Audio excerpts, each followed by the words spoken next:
الحمد لله نحمده ونستعينه ونستغفره ونعوذ بالله من شرور أنفسنا ومن سيئات أعمالنا من يهده الله فلا مضل له ومن يضلله فلا هادي له أشهد أن لا إله إلا الله وحده لا شريك له وأشهد أن محمدًا عبده ورسوله يا أيها الذين آمنوا اتقوا الله حق تقاته ولا تموتن إلا وأنتم مسلمون يا أيها الناس اتقوا ربكم الذي خلقكم من نفس واحدة وخلق منها زوجها وبث منهما رجالا كثيرا ونساء واتقوا الله الذي تساءلون به والأرحام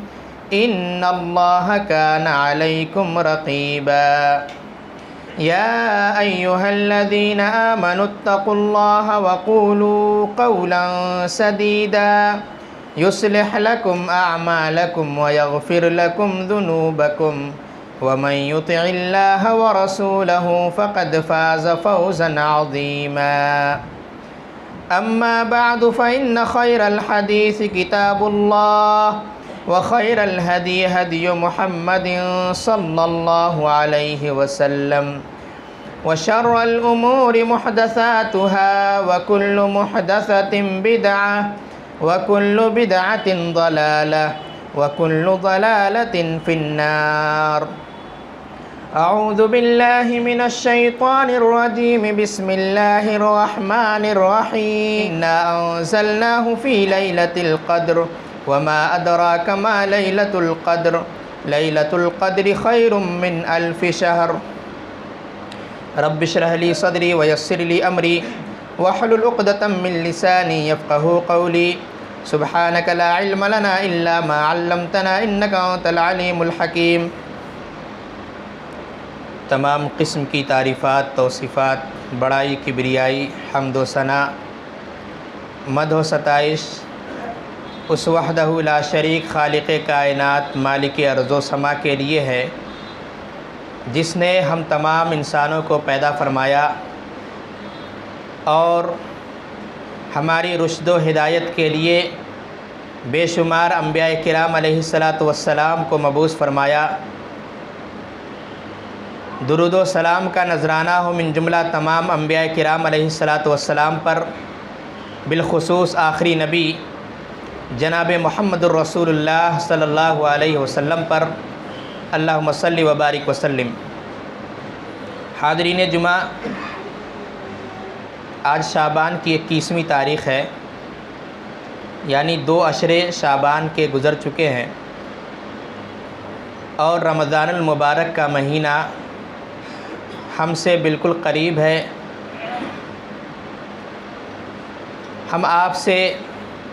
یہاں کسی بھی شخص سے یہ سوال کریں کہ آپ کے گھر میں کوئی بہت ہی بڑا، کوئی بہت ہی معزز، جو آپ کے لیے بھی اور آپ کے اہل و عیال کے لیے بھی بہت ہی معنی رکھتا ہو، مہمان آ رہا ہو، تو ایسے شخص کا استقبال آپ کیسے کریں گے؟ تو ضرور اس کا جواب ہوگا کہ اگر وہ بہت ہی قریبی مہمان ہے، بہت ہی معزز مہمان ہے، تو ہم اس کی تیاری زوروں پر کریں گے، گھر آنگن سجائیں گے اور اس کے ہر آرام اور سہولیات کا انتظام کریں گے، اس کے سونے کی جگہوں کو درست کریں گے، اس کے رہنے، بیٹھنے، کھانے پینے کے انتظامات کریں گے، یعنی اس کو بہت ہی اہمیت دیں گے۔ اگر معلوم ہو جائے 1 ہفتہ پہلے، 1.5 ہفتہ پہلے، 1 مہینہ پہلے، تو ہم 1 مہینہ پہلے سے ہی تیاری کرنا شروع کر دیتے ہیں۔ یہ رمضان المبارک کا جو مہینہ ہے وہ اللہ رب العالمین کی جانب سے مہمان بن کر آتا ہے، جو سال میں 1 مرتبہ آتا ہے۔ تو ایک مومن کی کیا شان ہونی چاہیے کہ اس کا استقبال کس انداز سے کیا جائے۔ ہر مومن آج سے نہیں بلکہ سال بھر انتظار کرتا ہے کہ یہ رمضان کا مہینہ ہمیں میسر ہو جائے، اور جس کا ایمان جتنا مضبوط ہوگا اس مہینے کے لیے اتنا ہی بے قرار اور بے چین ہوگا۔ ہم دیکھتے ہیں، اندازہ لگاتے ہیں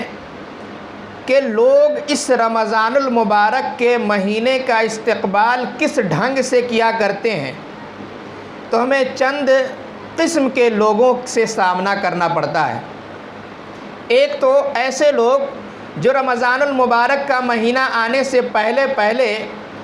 ڈاکٹر اور اطباء کی طرف چلے جاتے ہیں، وہاں نمبر لگاتے ہیں۔ کس لیے؟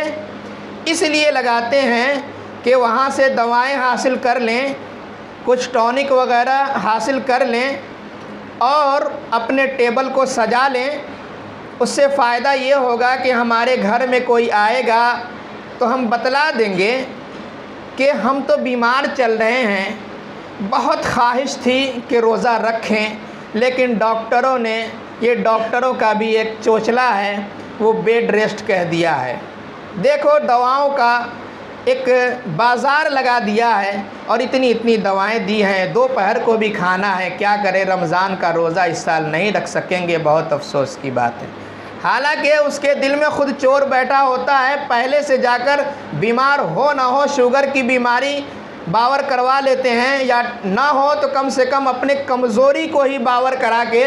یہ ثابت کرنا چاہتے ہیں کہ ہم بیمار ہیں، ہمیں ٹونک کی ضرورت ہے، اسی رمضان کی برکت کے بدولت ہم کچھ تقویت حاصل کر لیں گے۔ ایک قسم کے لوگ ایسے بھی ہوتے ہیں، یہ کوئی کہانی نہیں، عام طور پر ایسے ملتے ہیں لوگ۔ دوسرے قسم کے لوگ ایسے ملیں گے جو بیمار تو نہیں ہوں گے، صحت مند ہوں گے اور اپنی اس صحت کو سفر پہ خرچ کریں گے، اور کہیں گے، یہ دونوں قسم کے لوگ قرآن کی دلیل پر ہی عمل کرتے ہیں، کوئی ادھر ادھر سے عمل نہیں کر رہے ہوتے ہیں، کہ مریض کے لیے بھی رخصت ہے اور سفر کے لیے بھی رخصت ہے، تو بہت سے لوگ ٹور پر نکل جاتے ہیں، کھلم کھلا کھاتے ہیں اور کہتے ہیں کہ ہم تو ٹور پر ہیں، مسافر ہیں، اللہ رب العالمین نے ہمیں اجازت دی ہے، جبکہ اگلے ٹکڑے کو بھول جاتے ہیں، فعدۃ من ایام اخر، کہ ان گنتیوں کو پوری کر لو اور آئندہ یعنی دوسرے رمضان سے پہلے اس کو پورا بھی کرنا ہے۔ بتاتے ہیں، ایسی بات نہیں ہے کہ اس کو بتاتے نہیں ہیں، بتاتے ہیں کہ ہم بعد میں اس کو پورا کریں گے، لیکن توفیق نہیں ملتی کیونکہ ارادہ ہی نیک نہیں ہوتا۔ تیسرے قسم کے لوگ ایسے بھی ہوتے ہیں جو رمضان سے پہلے اس کا استقبال اس ڈھنگ سے کرتے ہیں کہ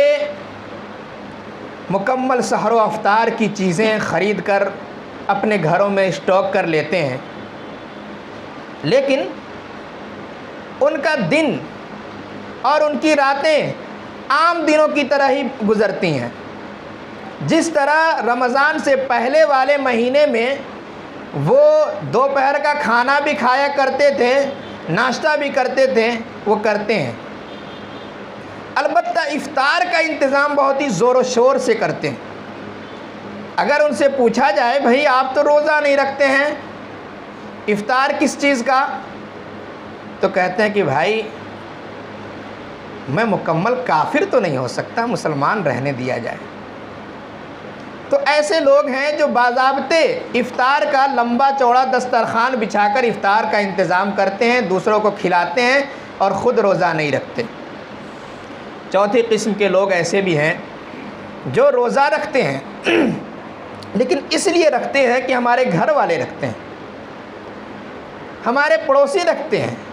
ہم مسلمان کے گھر میں پیدا ہوئے ہیں۔ روزہ صرف اسی چیز کو جانتا ہے کہ روزہ اس معنی کی چیز ہے، یعنی صبح سے لے کر شام تک بھوکے رہ جاؤ، پیاسے رہ جاؤ، اس کو روزہ کہتے ہیں، اس کے علاوہ کچھ نہیں جانتا۔ یعنی روزے کی روح سے بالکل دور ہو کر، بالکل بے خبر ہو کر روزہ رکھتا ہے اور کوئی فائدہ نہیں ہوتا۔ لیکن جو لوگ مومن ہوتے ہیں وہ ان سے ہٹ کر ان کی بات ہی الگ ہوتی ہے۔ سال بھر سے خواہش ہوتی ہے کہ رمضان کا مہینہ میسر ہو جائے، بلکہ جب شعبان کا مہینہ آتا ہے تو بڑی بے صبری سے ایک ایک پل کو اور ایک ایک منٹ کو گنتا رہتا ہے اور اللہ سے دعا کرتا رہتا ہے کہ یہ مہینہ ہمیں میسر ہو. اور ہمارے اسلاف بھی دعائیں کیا کرتے تھے کہ یہ مہینہ ہمیں میسر ہو، ہم زیادہ سے زیادہ اس میں عبادت کر کے اپنے آپ کو کامیاب بنا سکیں، کیونکہ یہ مہینہ رحمت کا مہینہ ہے، برکت کا مہینہ ہے، مغفرت کا مہینہ ہے، جنت میں داخلے کا مہینہ ہے اور جہنم سے آزادی کا مہینہ ہے. تو کیوں نہیں ایک مومن اس کا انتظار بے صبری سے کرے گا. شعبان سے ہی جو مومن رمضان کا استقبال کرنا چاہتا ہے وہ روزے رکھنا شروع کر دیتا ہے، کسی ایک دن نہیں بلکہ سنت رسول صلی اللہ علیہ وسلم کے مطابق تقریباً آدھے مہینے کا روزہ رکھتا ہے، یا پھر نہیں تو چند روزے ہی رکھ کر رمضان کا استقبال کرتا ہے اور بے چینی سے انتظار کرتا رہتا ہے. ہاں البتہ آدھے شعبان کے بعد روزہ رکھنے سے منع کیا گیا ہے. اللہ کے نبی صلی اللہ علیہ وسلم نے فرمایا اذا انتصف شعبان فلا تصوم، کہ جب شعبان کا نصف ہو جائے، آدھا ہو جائے تو تم روزے نہ رکھا کرو. تو یہ اللہ کے رسول صلی اللہ علیہ وسلم کا آرڈر ہے جس کی وجہ سے ہم نہیں رکھ سکتے روزہ. ہاں البتہ جو آدمی پیر اور جمعرات کے روزہ رکھنے کا عادی ہے تو وہ رکھ سکتا ہے، یا کوئی پھر نظر وغیرہ کا روزہ ہے تو اس کو رکھ سکتا ہے، اس میں کوئی حرج نہیں ہے. اسی طریقے سے یہ جو شعبان کا مہینہ چل رہا ہے یا بہت ہی جلد گزر گیا اور اکثر حصہ گزر چکا ہے، تھوڑا سا بچا ہوا ہے، اس میں صحابہ کرام کا ایک عمل رہا کرتا تھا کہ وہ پچھلے روزوں کو، یعنی پچھلے رمضان میں جو روزے چھوٹ جاتے تھے بیماری کی وجہ سے یا پھر سفر کی وجہ سے یا عورتیں جو حیض وغیرہ کی وجہ سے روزہ نہیں رکھ پاتی تھیں، تو وہ لوگ اس مہینے میں روزہ رکھتے تھے. حضرت عائشہ رضی اللہ تعالی عنہ فرماتی ہیں کان یکون علی الصوم من رمضان فما استطیع ان اقضی الا فی شعبان،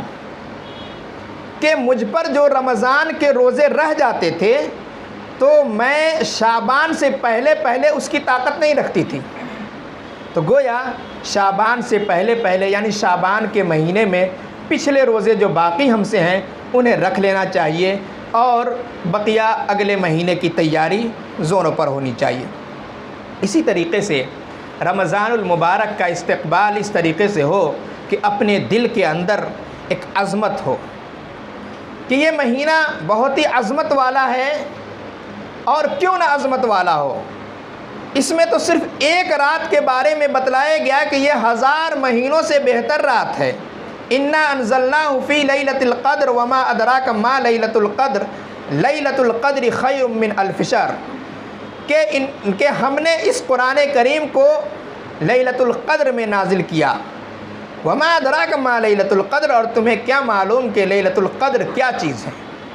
لیلۃ القدر خیر من الف شہر، لیلۃ القدر تو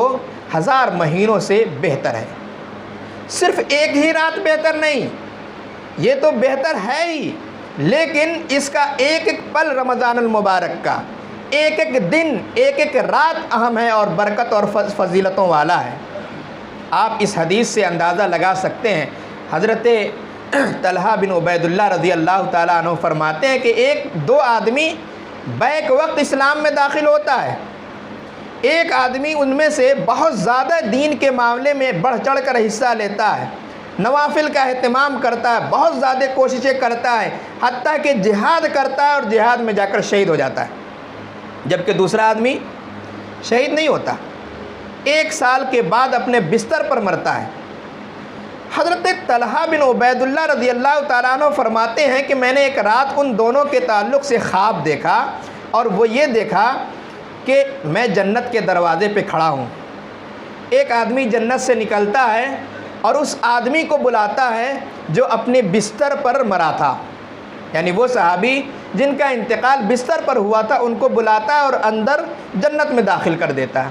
پھر وہ آدمی نکلتا ہے اور اس آدمی کو بلاتا ہے جو شہید ہوا تھا اور اسے داخل کرتا ہے. پھر آدمی نکلتا ہے اور مجھے کہتا ہے کہ تم واپس چلے جاؤ، تمہارا ابھی وقت نہیں ہوا ہے. آنکھ کھل جاتی ہے.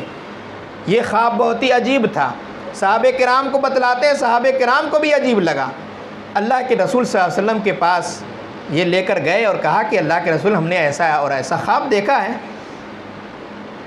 تو اللہ کے نبی صلی اللہ علیہ وسلم نے فرمایا اس میں تعجب کی کیا بات ہے؟ کیا اس آدمی نے جو پہلے جنت میں داخل ہوا، کیا وہ 1 سال مزید نہیں پایا ہے؟ کیا اس نے اس سال میں رمضان المبارک کا مہینہ نہیں پایا؟ کہا بالکل پایا۔ تو کہا کہ اس میں اس نے نمازیں پڑھی، روزہ رکھا، سجدے پر سجدہ کیا، عبادتیں کی، اور یہی وجہ ہے کہ اللہ رب العالمین نے شہید اور بستر پر مرنے والے کے درمیان، آسمان و زمین کے درمیان کا فاصلہ رکھ دیا۔ یعنی رمضان المبارک اس قدر عظیم ہے کہ ہم اگر اس کا حق ادا کر لیں تو انشاءاللہ ہم جنت میں شہیدوں سے پہلے بھی جا سکتے ہیں۔ ویسا ایمان ہونا چاہیے، ویسا عمل ہونا چاہیے۔ اللہ کے رسول صلی اللہ علیہ وسلم کی وہ حدیث بھی یاد آ رہی ہے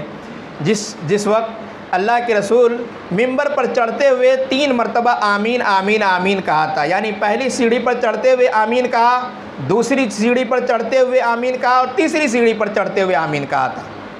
صحابہ کرام نے عرض کیا اللہ کے رسول یہ عادت کے مطابق آپ نے 3 مرتبہ آج آمین کہا ہے؟ کہا کہ جب میں منبر پہ چڑھ رہا تھا، پہلی سیڑھی پر چڑھائی تھا کہ حضرت جبرائیل علیہ السلام آئے اور کہا کہ اس شخص کی ناک خاک آلود ہو، اس شخص کی ناک خاک آلود ہو جو رمضان المبارک کا مہینہ پائے اور اس میں اپنی مغفرت نہ کروا لے۔ بتائیے یہ کس قدر بد دعا ہے، اور اللہ کے رسول صلی اللہ علیہ وسلم اس پر آمین کہہ رہے ہیں۔ گویا رمضان المبارک کا جو مہینہ آ رہا ہے اس میں ہم اچھی طرح عبادت کر کے اللہ کو راضی نہ کریں تو گویا حضرت جبرائیل کی بھی بد دعا اور اللہ کے رسول صلی اللہ علیہ وسلم کی بد دعا بھی ہم پر فٹ ہوگی۔ اس لیے آج سے تیار ہو جائیں، ارادہ کر لیں کہ نہیں اس رمضان کو اور رمضان کی طرح نہیں گزارنا، عام دنوں کی طرح نہیں گزارنا ہے، بلکہ ایک خاص طریقے سے گزارنا ہے جس طریقے سے اللہ کے نبی صلی اللہ علیہ وسلم گزارا کرتے تھے، صحابہ کرام گزارا کرتے تھے۔ اسی طریقے سے رمضان المبارک کی نعمت کا شکریہ ادا کرنا چاہیے، کیونکہ اللہ رب العالمین کی جانب سے یہ بہت ہی بڑی نعمت ہے۔ حقیقت یہ ہے کہ جو نعمت بار بار آئے اس کی ہم قدر نہیں کرتے۔ نعمت مثال کے طور پر ہمارے پاس آنکھیں ہیں، ہم اپنی آنکھوں کی اس نعمت کی قدر نہیں کرتے۔ ہاتھ ہے، انگلی ہے، 1 انگلی 5 اور 10 انگلیاں ہیں ہاتھ میں، ایک کٹ جائے، ایک کم ہو جائے تب احساس ہوگا کہ نہیں ہمارے پاس جو 10 انگلیاں تھیں تو کس کام کی تھی، اور ایک نہ ہونے کی وجہ سے کتنا نقصان ہو رہا ہے۔ تو جب نعمتیں ہمیں اللہ رب العالمین دیتا ہے تو ہم اس کو کوئی اہمیت نہیں دیتے ہیں، جبکہ رمضان المبارک کا جو یہ مہینہ ہے یہ بہت ہی بڑی نعمت ہے۔ اللہ کے نبی صلی اللہ علیہ وسلم اس نعمت بلکہ یہ جو نعمت مل رہا ہے اور ہم لوگ صحت مند ہیں، اللہ رب العالمین نے صحت دیا ہے، اور اللہ رب العالمین اگر اس مہینے تک ہمیں لے جائے تو دیکھیے ہم اگر سستی کے شکار ہو جائیں گے تو ہمارے لیے بالکل خسارے کا سودا ہوگا، نقصان کا سودا ہوگا۔ اللہ کے نبی صلی اللہ علیہ وسلم فرماتے ہیں نعمتان مغبون فیہما کثیر من الناس، کہ 2 ایسی نعمتیں ہیں جس میں اکثر و بیشتر لوگ گھاٹے میں رہ جاتے ہیں، دھوکے میں رہ جاتے ہیں۔ وہ کیا ہے؟ الصحہ والفراغ، صحت، تندرستی اور خالی اوقات۔ الحمدللہ اللہ رب العالمین نے صحت دیا ہے، آپ کو اگر اپنی صحت کا اندازہ نہیں ہو رہا ہے تو اندازہ لگائیے گزشتہ سال ہمارے ساتھ کتنے لوگ تھے جو زندہ تھے، اس سال ہمارے ساتھ نہیں ہیں، یا زندہ تو ہیں لیکن اس لائق وہ بچے نہیں ہیں کہ وہ روزہ رکھ سکیں، یعنی بہت ہی کمزور ہو چکے ہیں۔ ہمارے ساتھ وہ تراویح کی نماز پڑھا کرتے تھے لیکن اس لائق نہیں رہے کہ اس سال زندہ ہونے کے باوجود بھی وہ تراویح کی نماز پڑھ سکیں۔ اس لیے اللہ کے نبی صلی اللہ علیہ وسلم فرماتے ہیں کہ 2 ایسی نعمتیں ہیں جس میں اکثر لوگ گھاٹے میں رہ جاتے ہیں، دھوکے میں رہ جاتے ہیں، لیکن کامیاب لوگ وہ ہیں جو ان نعمتوں کا فائدہ اٹھائے۔ صحت ہے، خالی اوقات ہے، فارغ اوقات جو آ رہا ہے، ہم سال بھر کماتے ہیں، سال بھر دنیا کماتے ہیں، اس مرتبہ یعنی رمضان المبارک کے مہینے میں اپنا کام ڈاؤن کر دیجئے، اللہ کے لیے ڈاؤن کیجئے۔ جیسے حکومت کی طرف سے ڈاؤن ہو جاتا ہے تو ہمیں زیادہ افسوس ہوتا ہے، اس کے علاوہ کچھ نہیں کر سکتے، لیکن آپ اللہ کے لیے کام کچھ کم کیجئے اور راضی اللہ کو راضی زیادہ کیجئے، تو وہ زیادہ ہمارے لیے نفع کا سودا ہوگا۔ اس لیے ہم کوشش کریں گے کہ زیادہ سے زیادہ عبادت کیا جائے۔ یہ مہینہ جو آ رہا ہے توبہ استغفار کا بھی مہینہ ہے، تو آج سے ہی ہم توبہ استغفار کی طرف لپکیں۔ وجہ یہ ہے کہ یہ بہت بڑی چیز ہے، بڑی عبادت ہے۔ یہ وہ عبادت ہے جو اللہ رب العالمین نے انسانوں کو، یعنی حضرت آدم علیہ السلام جو سب سے پہلے انسان ہیں، ان کو سب سے پہلے یہ عبادت نصیب فرمائی تھی، اور یہ بڑی عبادت ہے، اور یہ عبادت 100% کامیاب عبادت ہے۔ اگر دل سے کیا جائے تو وہ یقیناً توبہ قبول ہوگی اور آپ کے گناہ اس طرح مٹا دیے جائیں گے جس طرح آپ اپنے ماں کے پیٹ سے پیدا ہوئے ہیں۔ لیکن شرط یہ ہے کہ توبہ بھی ویسی ہونی چاہیے۔ تو آج سے ہی توبہ کرنا بھی شروع کریں تاکہ رمضان میں اس کی اور مزید پریکٹس ہو جائے، بلکہ توفیق مل جائے۔ حقیقت یہ ہے کہ ہمیں توفیق نہیں مل پاتی ہے۔ ہم سمجھتے ہیں کہ آج نہیں، رمضان سے یہ کام شروع کریں گے، اور رمضان تک، پھر 2 رمضان سے، 3 رمضان سے، 10 رمضان سے، اب کہتے ہیں کہ آخری عشرے میں زیادہ سے زیادہ توبہ استغفار کریں گے، اور وہ آخری عشرہ بھی نکل جاتا ہے۔ اللہ رب العالمین ہمیں توفیق نہیں دیتا، اس لیے آج سے ہی کوشش شروع ہونی چاہیے۔ دعاؤں کا بھی اہتمام ہونا چاہیے، اللہ رب العالمین سے دعائیں بھی کیا جائے، کیونکہ دیکھیے اپنی مغفرت کروانے کے لیے دعائیں کرنی پڑیں گی۔ عبادت کے ساتھ ساتھ اللہ رب العالمین سے سوال بھی کرنا ہوگا، تب جا کر ہمارے لیے مفید ہوگا۔ اسی طریقے سے نیکیوں کی طرف راغب ہونا ہے آج سے، یعنی رمضان کا انتظار نہ کر کے آج سے اس کی پریکٹس شروع کر دیں کہ نہیں، اب ہم نیکیاں ہی نیکیاں کریں گے، گناہوں سے بچیں گے۔ یہ دونوں کام بہت ہی اہم ہے جو ہمیشہ ہونا چاہیے، لیکن اگر خاص طور پر اہتمام کیا جائے کہ نہیں، اب ہم نیکیاں ہی کریں گے اور گناہوں کے کام سے بچیں گے، دغا بازی سے بچیں گے، جھوٹ بولنے سے بچیں گے، اور لوگوں کو دھوکہ دینے سے بچیں گے، اپنی تجارت کو بالکل پاک و شفاف بنائیں گے، اور جھوٹ بول کر، دغا بازی کر کے، دھوکہ دھڑی کر کے ہم کمائیں گے نہیں، حرام کمائی نہیں کریں گے، تو انشاءاللہ اللہ رب العالمین تھوڑا دے گا، بابرکت دے گا۔ اس لیے اپنی کمائی کو بھی حلال رکھنا چاہیے۔ اور اسی طریقے سے ایک اور گزارش ہوگی کہ رمضان المبارک کا جو یہ مہینہ آ رہا ہے، قیمتی مہینہ ہے، اس کو جس طرح آپ اپنے کاموں کو سیٹ کرتے ہیں کہ فلاں وقت میں فلاں کام کرنا ہے اور فلاں پارٹی سے ملنا ہے، اسی طریقے سے اپنی عبادت کو یہاں سیٹ کیا جائے، نظام الاوقات بنا لیا جائے کہ فجر کے بعد ہمیں یہ کام کرنا ہے، عصر کے بعد یہ کرنا ہے، ظہر کے بعد یہ کرنا ہے، مغرب کے بعد یہ کرنا ہے۔ اگر یہ کر لیا جائے تو انشاءاللہ ہم روزانہ اپنے حساب سے کچھ نہ کچھ عبادت کر لیں گے، گویا اپنے اوپر تھوڑا ہی مگر لازم کر لیں۔ مثلا ہم یہ لازم کر لیں کہ اس رمضان المبارک میں پورا قرآن تلاوت کے ساتھ تلاوت کریں گے، ایک ختم کریں تو ترجمہ کے ساتھ بھی کم سے کم 10 پارے تو پڑھ ہی لیں، ترجمہ کے ساتھ کم سے کم 10 پارے تو اس سال پڑھ لیں۔ حالانکہ اس سے زیادہ کی طاقت آپ رکھ سکتے ہیں، لیکن کام کاج کے ساتھ ساتھ اگر آپ 10 پارے بھی ترجمہ کے ساتھ پڑھ لیے، اللہ کے پیغام کو سمجھ لیے، یہ بہت بڑی کامیابی ہوگی انشاءاللہ۔ اسی طریقے سے یہ جو مہینہ آ رہا ہے، سوشل میڈیا سے دور رہنے کی بھی گزارش کی جائے گی کہ آپ اور ہم سب اس میں ملوث ہیں، اور بہتر یہ ہے کہ سوشل میڈیا سے کچھ کنارہ کشی اختیار کریں،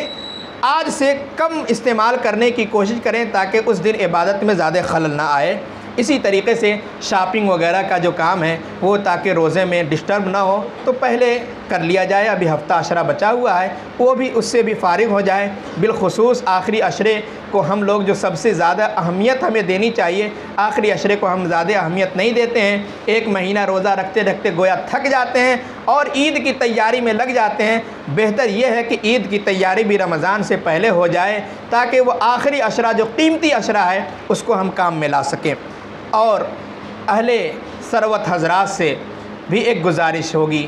کہ یہ مہینہ جو رمضان کا مہینہ ہے، آج سے اگر وہ ارادہ کر لیں کہ اس سال ہمیں عمرہ پر بھی جانا ہے تو اللہ رب العالمین عمرہ تو کرائے گا ہی، عمرہ کے ساتھ ساتھ انشاءاللہ آپ کو حج کا ثواب ملے گا۔ تو جو لوگ جن کو اللہ رب العالمین نے طاقت دے رکھا ہے انہیں کوشش کرنی چاہیے کہ آج سے وہ کوشش جاری کر دیں، اور جو بھی پیسے خرچ ہوتے ہیں اللہ کی راہ میں خرچ کریں، اور عمرہ کے لیے جائیں اور حج کا ثواب لے کر لوٹیں۔ اللہ رب العالمین سے دعا ہے کہ ہمیں اور آپ کو نیک اعمال کرنے کی توفیق بخشے۔ رمضان المبارک کو مبارک مہینہ سمجھ کر، عظمت والا مہینہ سمجھ کر زیادہ سے زیادہ فائدہ اٹھانے کی توفیق بخشے، آمین۔ وآخر دعوانا الحمدللہ رب العالمین۔